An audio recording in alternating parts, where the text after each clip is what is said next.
Assalamu alaikum everyone. Welcome to a brand new class. In this class, we are going to talk about how to talk to anyone in business or without business. So here, boys and girls in the big leagues, however, have bits and bytes of their entire work experience tucked away in their computers while applying in for a job. They punch up only the appropriate data and print it out so it looks like it just came from the printer.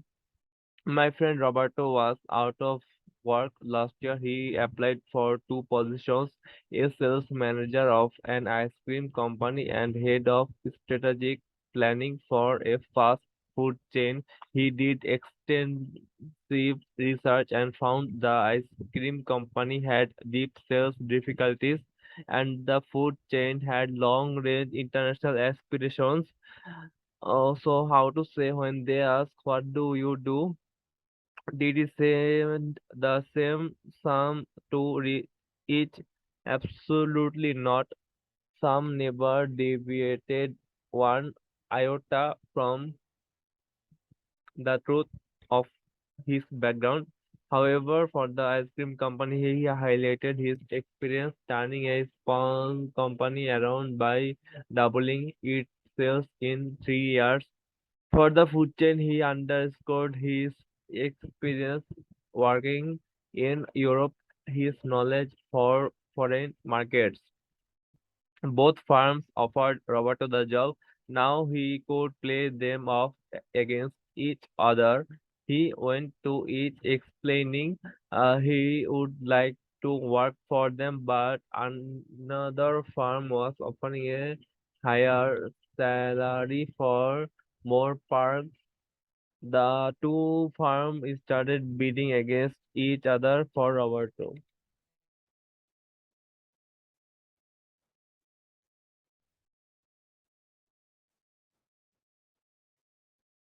He finally chose the food chain at almost double the salary he originally offered him.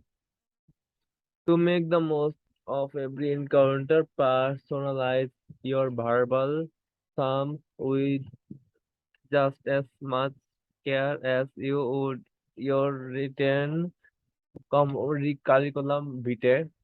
Instead of having one answer to the omnipresent what do you do, prepare a dozen or so variations depending on who is asking for optimum networking.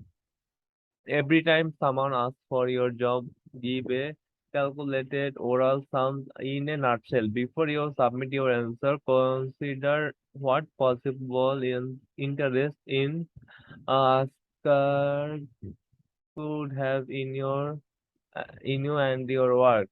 Here's how my life can benefit you. Top salesperson talk extensively of the benefit statement. They know when talking with a potential client, they should open their conversation with a benefit statement. When my colleague Brand makes cold calls. Instead of saying hello, my name is Brand Tracy. I'm a sales trainer. He says, hello, my name is Brand Tracy from the Institute for Executive Development. Would you be interested in proven method that can increase your sales from 20 to 30% over the next 12 months? That is his benefit statement. He highlights the specific benefits to what he has to offer to his prospect. My hairdresser Gloria, I discovered, gives a terrific benefit statement to everyone she meets. That's probably why she has so many clients. In fact, that's how she got me as a client. When I met Gloria at a convention, she told me she was a hairdresser who specialized in flexible hairstyle for business women.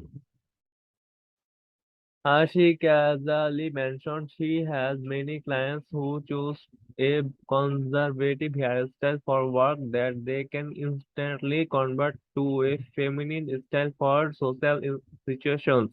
Hey, that's me, I said to myself, figuring my stringy little ponytail. I asked for her card and Gloria became my hairdresser. Then several months later, I happened to see Gloria at another event. I overheard her chatting with a stylish gray-haired woman at the buffet table. Gloria was saying we specialize in a wonderful array of blue rinses. Now was that was good news to me. I didn't remember seeing one gray head in her salon. As I was leaving the party, Gloria was out of on the lawn talking animatedly with the host's teenage daughters. Oh yeah, she was saying. Like we specialized in this really cool up to the minus styles. Good for you, Gloria. Like Gloria, the hairdresser, give your response a once over before answering the inevitable. What do you do when someone asks? Never give just a one word answer. That's for forms. If business networking is on your mind, ask yourself, how could my professional experience benefit this person's life? For example, here are some descriptions various people might put on their tax return: a real estate agent, financial planner, martial arts instructor, cosmetic surgeon, hairdresser. How to know what to say when they ask, what do you do? Any practitioner of the above professions who should reflect on the benefit his or her job to humankind. Every job has some benefit or you wouldn't get paid to do it. The advice to the folks above is don't say real estate agent. Say I help people moving into our area find the right home. Don't say financial planner. Say I help people plan their financial future. Don't say martial arts instructor. Say I help people defend themselves by teaching martial arts. Don't say cosmetic surgeon. Say I reconstruct people's faces after disfiguring accident.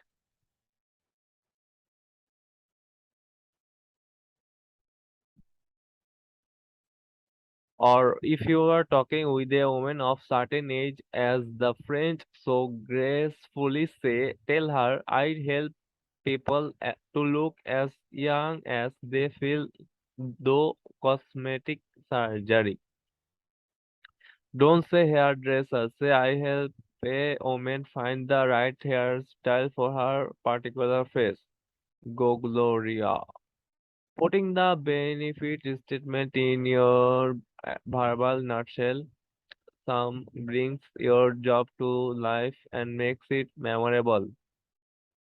Even if your new acquaintances can't use your services, the next time he or she meets someone moving into the area wanting to plan their financial future, thinking of self-defense, reconsidering cosmetic surgery, or needing a new hairstyle, who comes to mind? Not the unimaginative people who gave the tax return description of their jobs, but the big winners who painted a picture of helping people with needs. A nutshell sums for your private life. The nutshell sums works in non-business situations too. Since the new acquaintances will always ask you about yourself, prepare a exciting shock new answers. When meeting a potential friend or loved one, make your life sound like you will be a fun person to know. As a young girl, I wrote novels in my mind about my life. Lil, squinting her eyes against the torrential downpour, bravely reached out the window into the icy storm to pull the shutters tight and keep the family safe from the approaching hurricane. A big deal, Mama asked me to close the windows when it started to rain. Still marching toward the open window, I fancied myself the family's brave saver. You don't need to be so. You don't need to be quite so melodramatic in your self-image, but at least punch up your life to sound interesting and dedicated. So the nutshell sum, just as job-seeking top managers roll a different written sums of their printers for each position they are applying for, let a different true story for a true story about your professional life roll of your tongue for each listener. Before responding to you, what you do? Ask yourself, what possible interest could this person have in my answer? Could he refer business to me, buy from me, hire me, marry my sister, become my body? Oh, wherever you go, pack a nutshell about your own life to work into your communication bag of tricks. How to sound even smarter than you are. Did you ever so- hear, hear someone try to say a word that was just too darn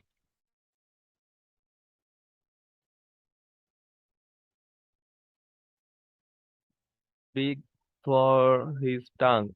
By the smile on the speaker's face and the gleam in his eye as the word leaped off his eyes, you knew he was really proud of it. To make matters worse, he would probably use the word incorrectly, inappropriately, and maybe even mispronounced it out. The world perceives people with rich vocabularies to be more creative, more intelligent. People with larger vocabularies get hired quicker, promoted faster, and listened to a whole lot more. So big winners use rich, full words, but they never sound inappropriate. The phrases slide gracefully off their tongues to enrich their conversation. The words fit with the care that they choose their tie or their big players in life choose words to match their personalities and their points. The startling good news is that the difference between a respected vocabulary and a mundane one is only about 50 words. You don't need much to sound like a big winner. A mere few dozen wonderful words will give everyone the impression that you have an original and creative mind. Acquiring this super vocabulary is easy.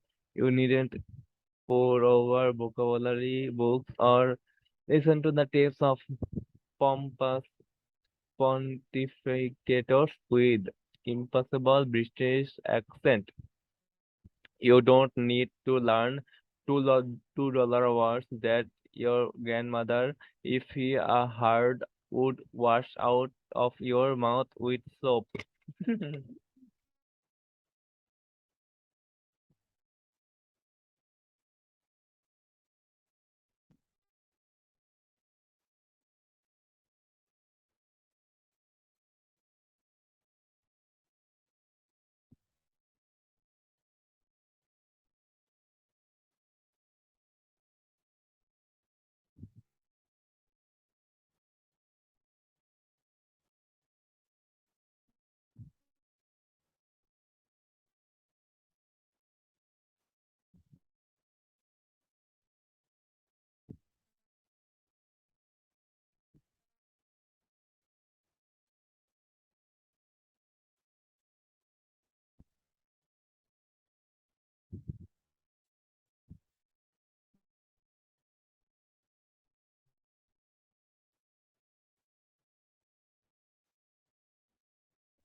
All you need to do is think of a few tad over words you use every day, words like smart, nice, nice, pretty, or good.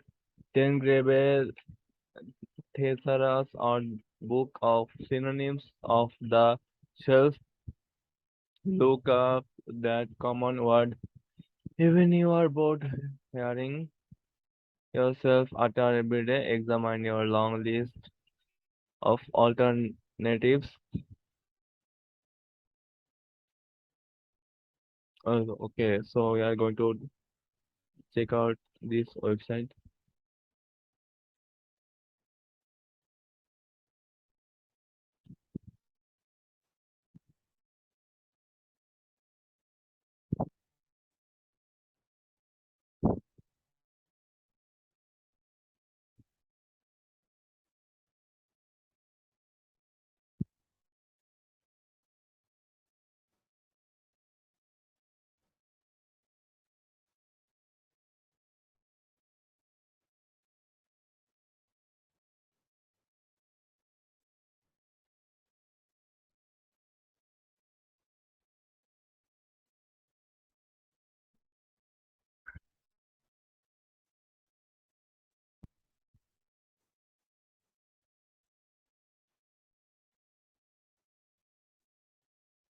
Rated capacity 12,000.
Why, man?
So, guys, that's it for today. See you in another video. Thank you.